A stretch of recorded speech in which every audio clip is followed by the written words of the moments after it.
Welcome to this episode of Kingology with your hosts, Mark and Anthony. Hi, Anthony. Hi, Mark. Happy to be with you again. Been looking forward to this one. Yeah, so this is the second in the book, 4 Past Midnight, the second minute after midnight, I think it's referred to, which is called Secret Window, Secret Garden.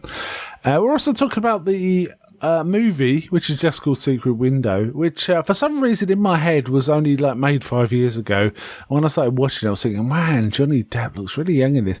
And then I realised it was actually made 15 years ago. So my bad. It's shocking. I can't believe how much time has passed. I remember buying that DVD and reading the novella before I permitted myself to watch it. That's a long time ago. Yeah, it is a long one. I've only seen the movie recently, for this podcast. I've not seen it before, but you I understand, had seen it a while ago.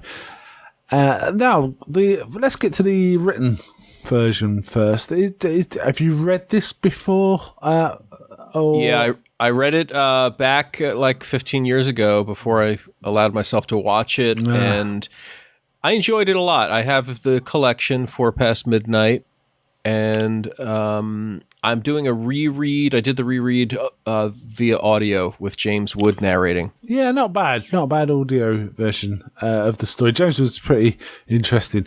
I did read this quite a long time ago, and I have to say, when we covered the Dark Half, I was thinking, oh man, this is like Secret Window, a Secret Garden. As we were doing that, so it was. I had it from that perspective, that it was like one of his other later stories when we were talking about the Dark Half. It reminds me of the Dark Half quite a bit. There's also sort of elements of Misery, I found. The Dark Half sort of deals with this sort of a writer's alter ego, and Misery deals with, an obsessed fan, and Secret Window, Secret Garden is kind of a conflation of that. Would you say? Yeah, I think they're both similar. Again, we have Stephen King choosing his favorite type of protagonist, which seems to be a writer, which he identifies closely with. But there's kind of this whole mental illness thing thrown in as well, just broadly. Yeah, and the sort of a breakdown over something. Yes. So as is standard with Stephen King, it's not only is he a writer, he lives in Maine. Now, in the movie, he doesn't. He lives in upstate New York, doesn't he? But in the book, he's in Maine, which is where we're more familiar with King. And essentially, he's a writer living alone, and he gets confronted by this strange, upright man from Mississippi called John Shooter. I think when I first read this, I kind of guessed early on that Shooter was perhaps not real. Do you have any recollection of at what point you realised Shooter was what he was?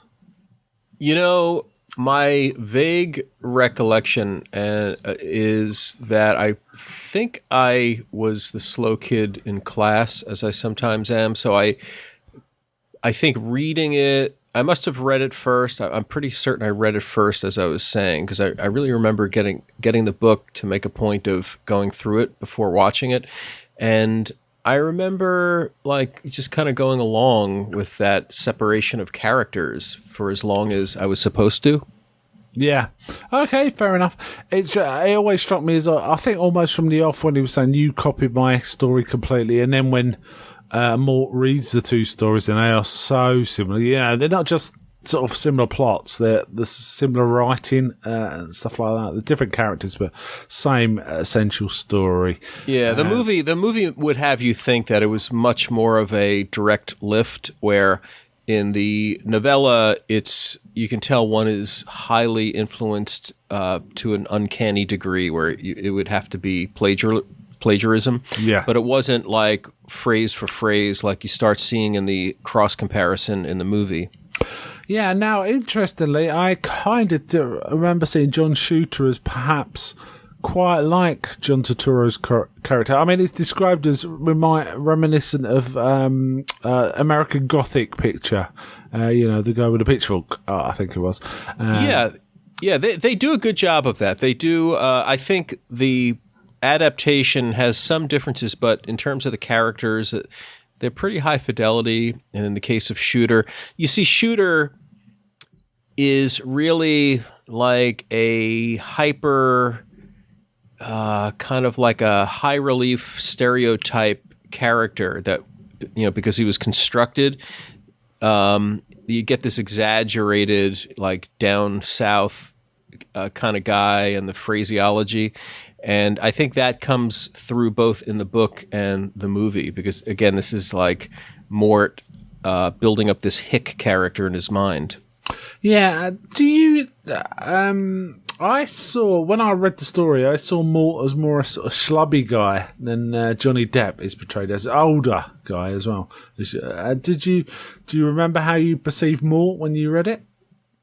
I didn't get a strong picture of him.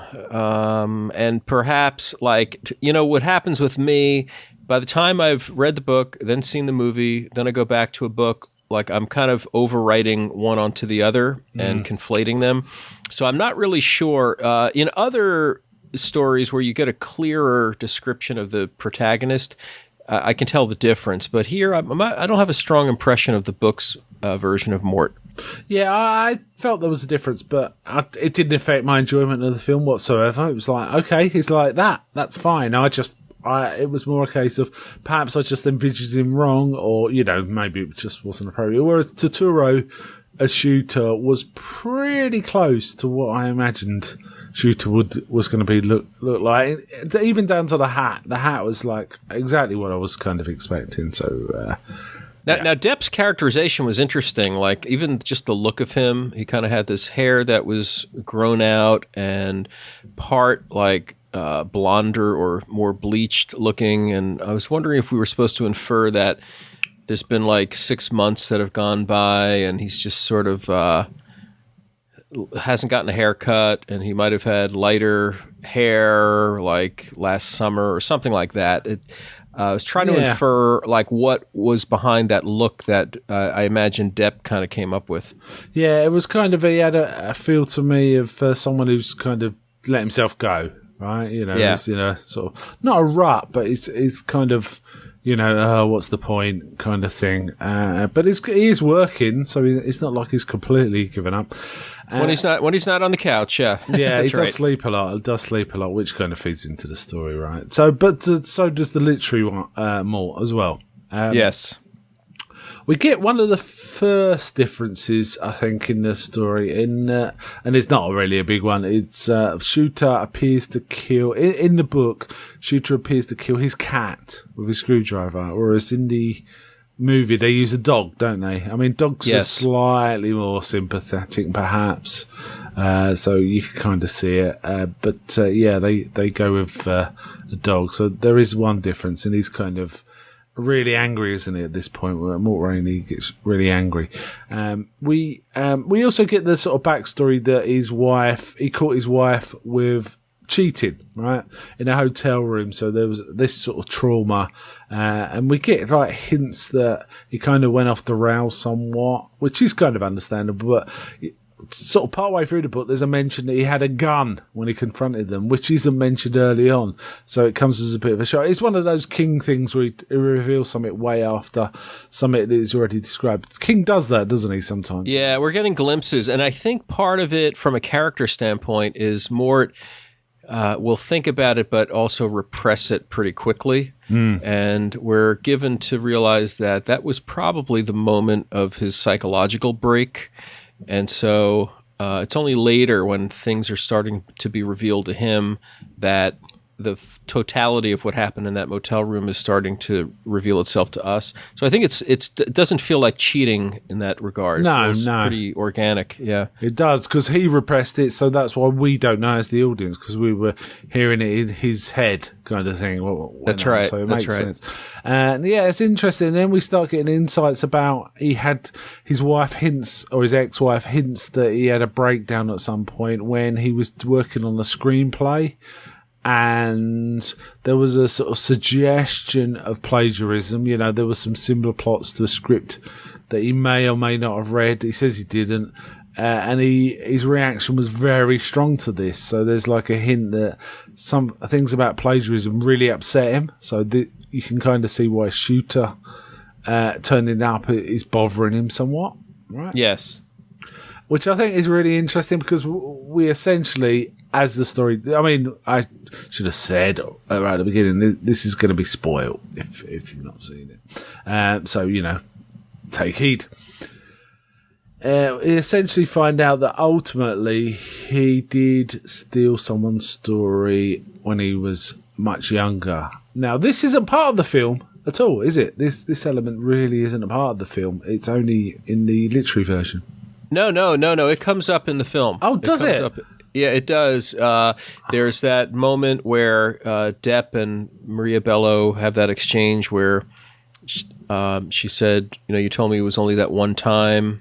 Oh, yes. And he also tells her, I paid him everything he wanted. And so it sounds like that guilt, that's like another part of the puzzle of what fed his psychosis. Yeah, in the book, it never comes to light, does it? But he suffers this long-standing repressed guilt about stealing someone. Basically, he got a leg up in his career by stealing someone else's work. A character we find is called John Kintner, who was a student who just kind of disappeared, and he knew it was really good piece of writing. There's this whole thing about, he expects himself to be the best in the room in writing because he knew he was good. But then when this guy turned up, he was no longer number one in the classroom, and it bothered him, and he was really glad that the guy left.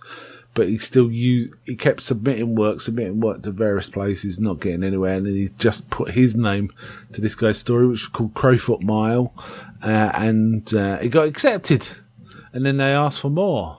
And he constantly kept expecting to be caught, and confronted with plagiarism, and it wrecked his career. But it all went away, and obviously that guilt sort of played with him. So there's this elements of, being cheated on by his wife, but also him cheating someone, stealing someone else's work. And, yes. and sort of dealing with that and all this deep guilt, essentially. Deep guilt.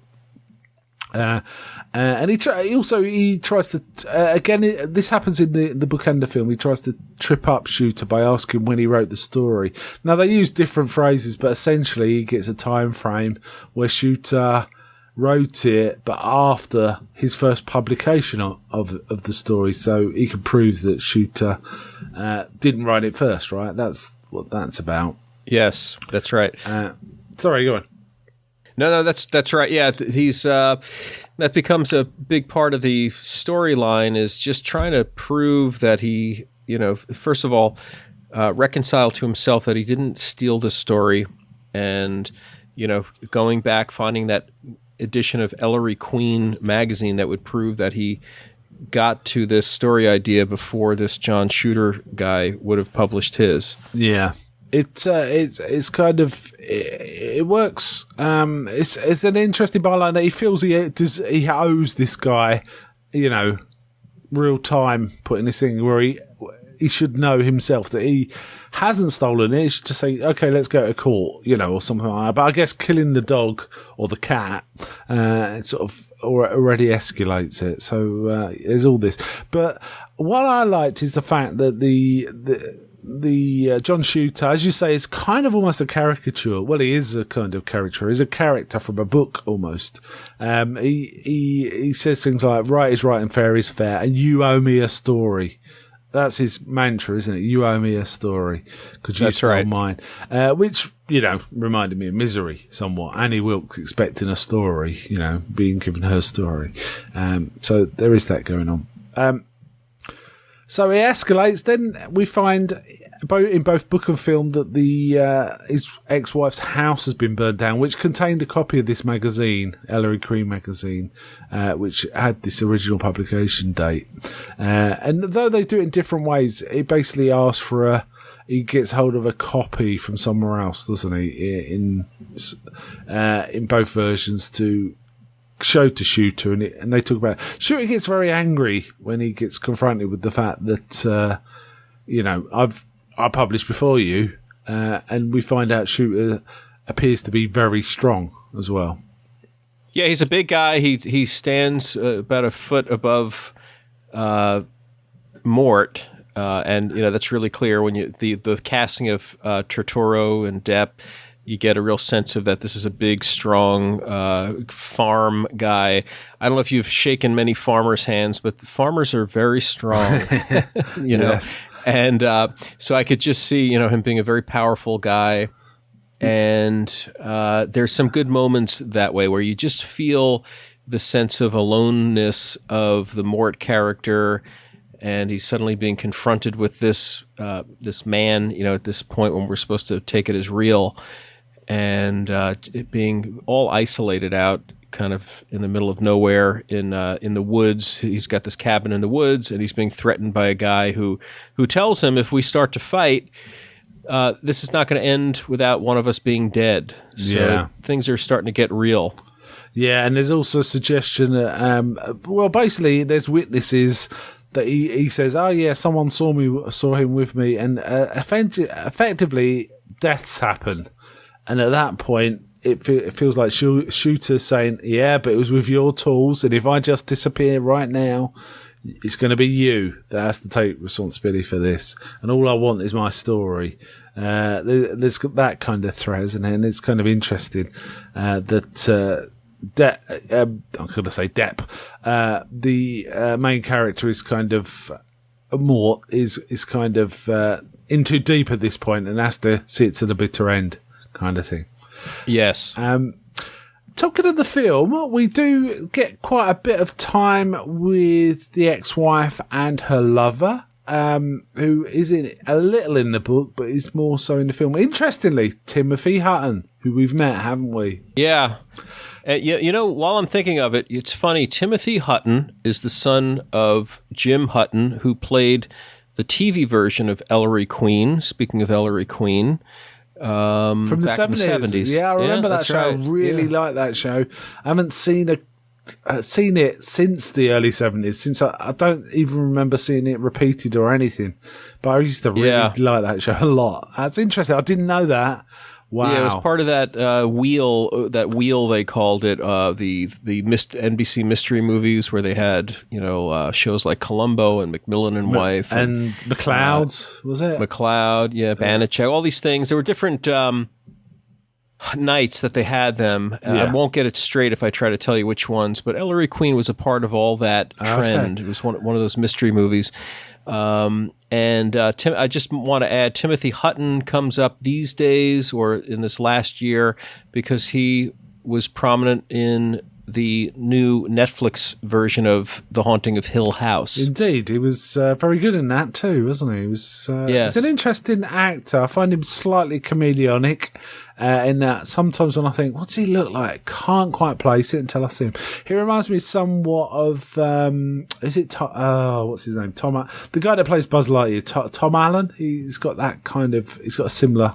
Tim Allen. Tim Allen. Tim Allen. And Timothy Hutton was the star of the Dark Half movie adaptation. Indeed. So there's he's got a Stephen King sort of presence, and B, of all the other stories Stephen King wrote, Dark Half is probably the closest to Secret Window, Secret Garden. Yeah, that definitely.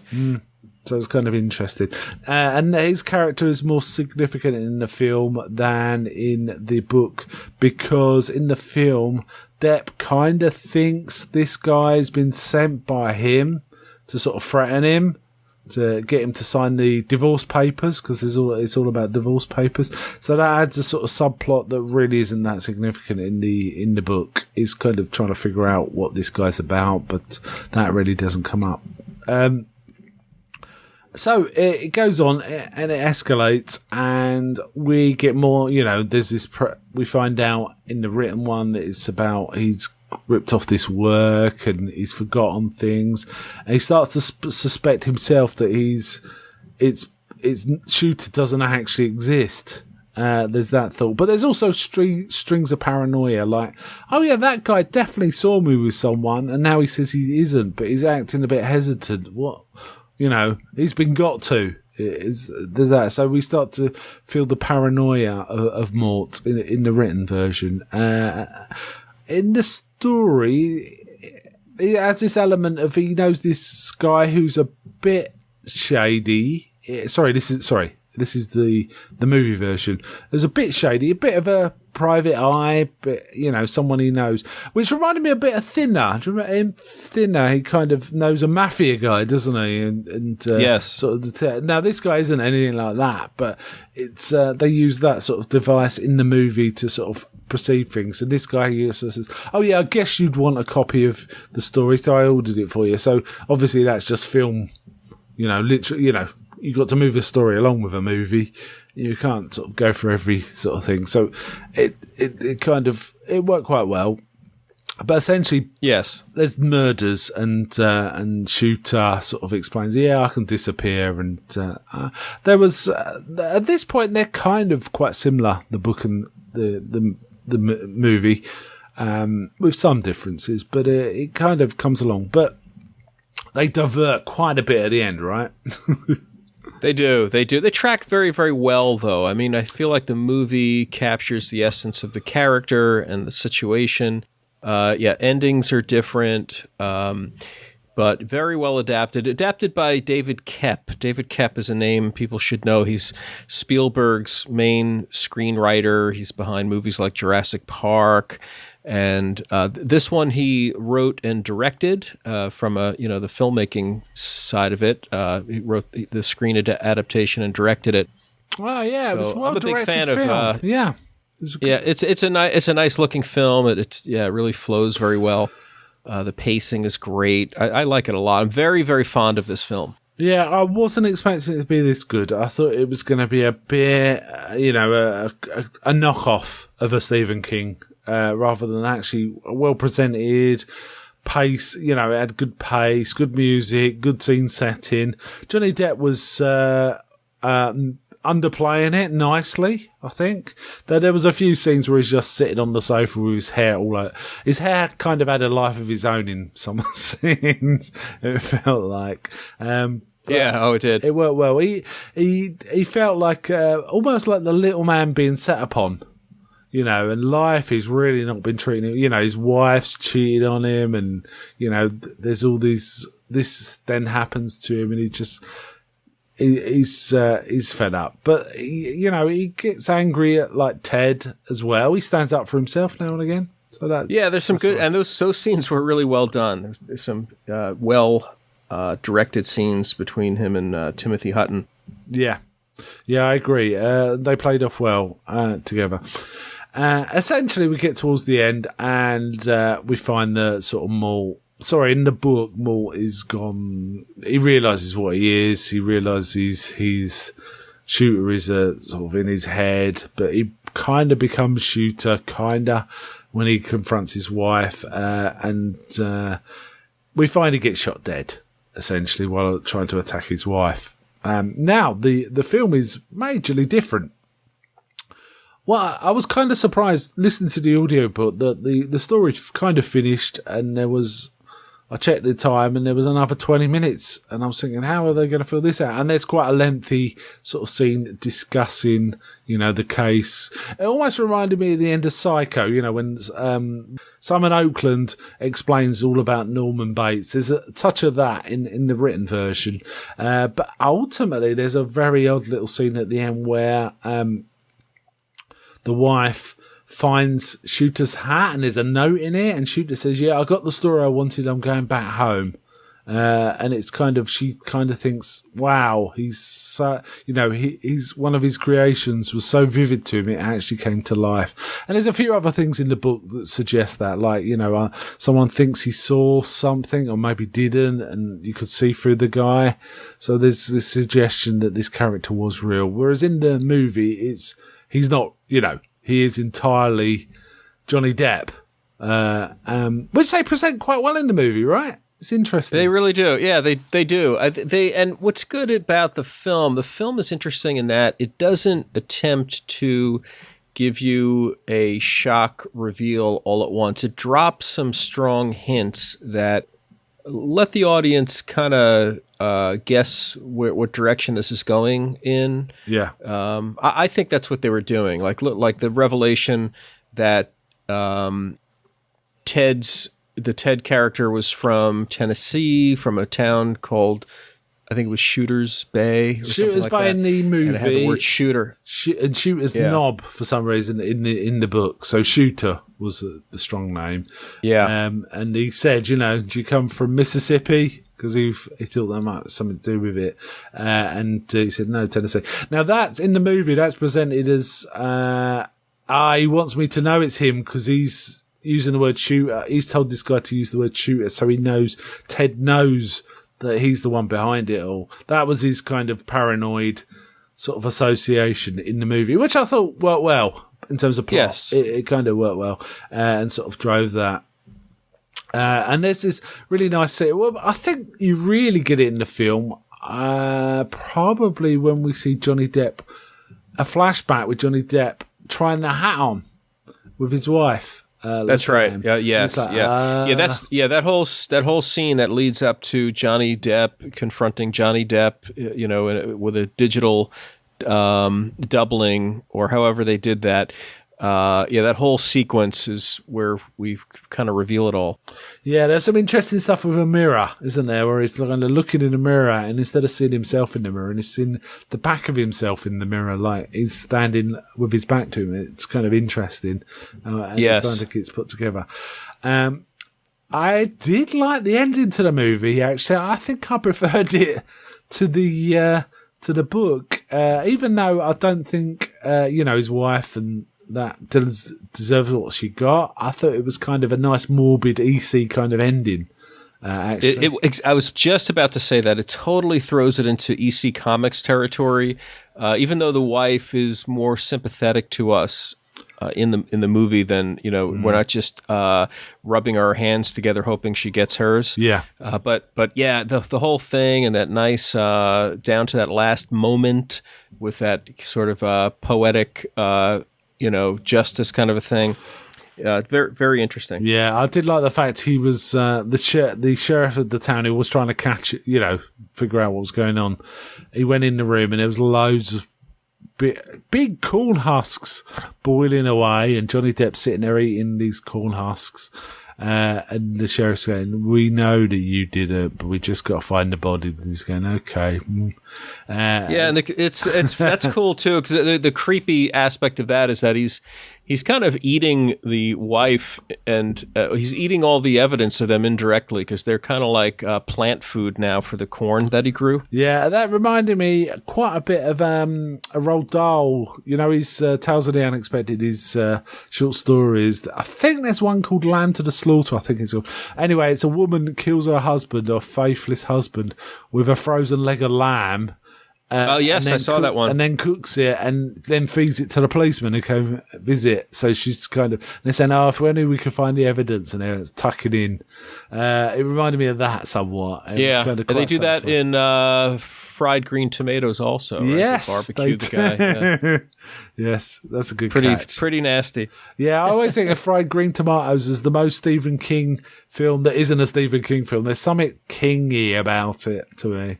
It's Green Mile. Before I forget, I wanted to just put in a little plug for a David Koepp film that a lot of people don't know about, but it was his first directorial effort, I believe. It was called The Trigger Effect. And it's about 7 years before Secret Window, and it's with Elizabeth Shue and Kyle MacLachlan and Dermot Mulroney. Some solid cast. From the I love that film. It's kind of like a pre-Y2K scenario, kind of a like blackout societal breakdown story. Okay, and just love it. Just love it. I think I'll try and get to a Trigger Effect. Right? Yeah. The Trigger Effect. Yes, the cast intrigues me, if nothing else. Actually, that sounds rather cool. So, what was your general thoughts on the story? Was it? It was a fairly lightweight King story, right? It's not, right. I say lightweight in terms of small cast. Smaller cat. You know what it is? It's when King can just be really efficient and write a short novel like Carrie, but it still feels like a full experience, a satisfying I mean, this is like, I don't know. It's like it's almost splitting hairs over whether this is a novel or a novella. I know it's a little shorter, but in terms of the weight of it, it feels a little more like a story like Carrie in terms of its scale. And I find it really satisfying. Yeah, I thought it was a good, solid one. I remember the first time I read it, I thought it was okay, but it was a long time ago, and it was really only when I read The Dark Half that I kind of remembered how significant it, what it felt like. I didn't see the film at all. The film is a new one to me, and I was pleasantly surprised. For some reason, I thought it was, as I said before, maybe only 5 years old instead of 15. So that was kind of a shock. Yeah. And that was good. That was really good. In fact, it was a very solid cast all round and well directed. Yeah, I have to say, I do think when you start listing the most successful adaptations of King stuff, the list starts to get shorter and shorter, but I think this deserves to be, in the better adaptations list. Yeah, it's solid. It's not as memorable, I think, as something like Christine or Carrie or, even Cujo. Because, I think sometimes when a story can be described quite succinctly in a line, one line that's punchy, it kind of helps make the film more memorable. As this was a little more complex, this was more psychologically complex. Yeah, that's the other point, is that this is not horror. I don't think we could really class this as horror. This is more of a psychological drama with thriller elements to it. Yeah. But I think the weight of it is more of just like a psychodrama kind of a thing. It's a little bit of a departure for Stephen King in that sense. Yes. I quite liked it. It worked well for me. All around, I preferred the film version, as I say, the story. What about, how did you find, which ending did you prefer? Yeah, I have to say I like the film version. I like the ending. It's got a punchy ending. I like how Johnny Depp sort of created a character, for the film version. Little things he did. Did you notice the nervous tick with his mouth? He kept doing this weird. He had this weird nervous tick where he'd sort of like be stretching his jaw a lot, and you'd see more of that happen in the third act. Yeah, as it was kind of unraveling. It was kind of interesting. I did find in the book, I felt like Mort was actually, how can I put it? He was disintegrating, as it were, whereas in the film it felt almost like he was coming into himself. He was becoming his real self, kinda.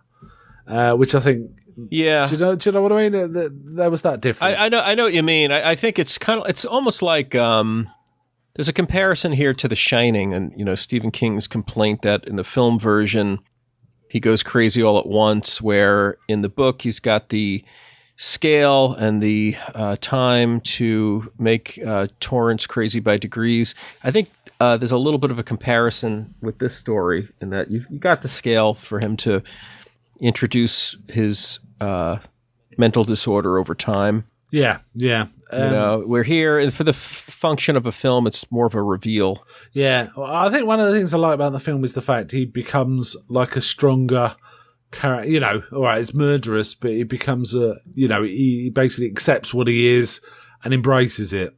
And we see that in the final scene with the sheriff, which I kind of like that. It's kind of a Macbethy kind of way of acting. Just like, okay, I've done all these bad things. I don't care. I'm going to go for it now. Yeah, it's very interesting. He's happy-go-lucky. We see that last scene where you can tell it's some time later. He's gotten his teeth. He has braces. He's getting his teeth taken care of. He visits the town where people are weirded out by him because the town feels that he probably killed people, but he's happy as a clam and very comfortable in his own skin now. Yeah, it was a really nice plant in the middle of the film where middle of the film he goes to the post office and he talks to this girl who obviously finds him attractive. She's saying, "Oh, we don't usually do this, do USP stuff, UPS stuff," and she obviously finds him attractive. But later on, we see her properly weirded out when she meets him, and we don't know quite why at that point. And then the sheriff explains, people know you did it. You shouldn't come into town anymore. He goes, fair enough. Fair enough. I'd also like that scene as well because he kept mishearing what she said, which was also in the book, and I think they did it really well. She says things like, I know what you did. He's like, excuse me? He goes, and she says a different phrase. She said, I said this, but he's hearing things that make him feel guilt. And it kind of worked well. I like that. All around, I thought it was pretty solid. Any last thoughts? I agree with you. I like both the story. I like the movie. I tend to just think of the story in terms of the film, and it's probably my favorite Johnny Depp performance. I'm not an enormous Depp fan, but I appreciate him. I've had Depp fatigue over the years, like a lot of us have had. Yeah.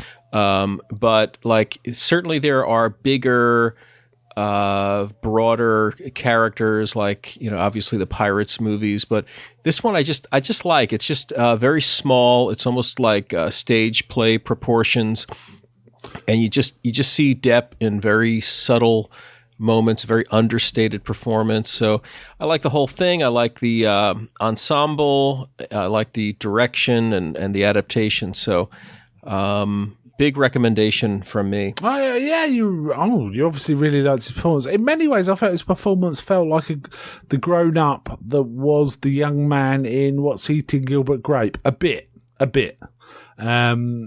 So I'll have to go visit that again. Kind of felt that. I have to say, my favourite Johnny Depp performance is probably Ed Wood. I really, really like that film. But and I think he did. Yeah, I like it. I love Ed Wood. Ed Wood, though, is much more broad and cartoonish. This is more subtle, isn't it? And I just like the way he. I think the end scene really made it for me. He became a different person. He felt almost like he'd been liberated by what had gone on, rather than destroyed. So yeah, there's a character arc, and he's suddenly in a place, even though he's crazy, and but he's in a place where he is all sort of reconciled with himself. So it's quite satisfying and happy. Yeah, it's quite satisfying. Okay, right. So let's mention next time. Next time we get together, we're talking about the 3 Past Midnight, the third novella in this series, which is The Library Policeman, which I personally have read before but cannot remember anything about. It was a long time ago. So have you read that one before? I have not read it. Okay. I'm looking forward to going through that one. There's no film with that. We're just talking about a story this time. So we'll see how that goes. So thank you for coming on. It's been a real pleasure. Oh, it's been fun, Mark. Thank you again for doing this. And till next time, this is Anthony. Oh, by the way, hey, can I quickly plug something? I've got, sure.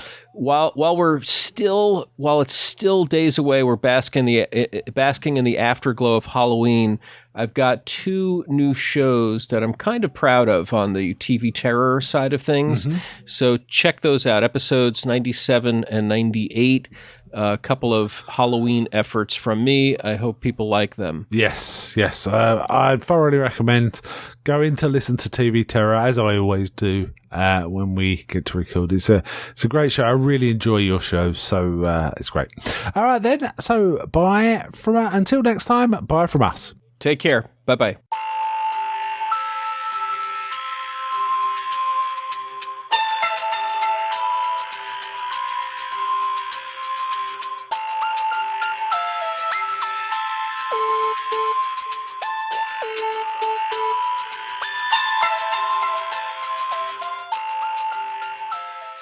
Hail to the king, baby.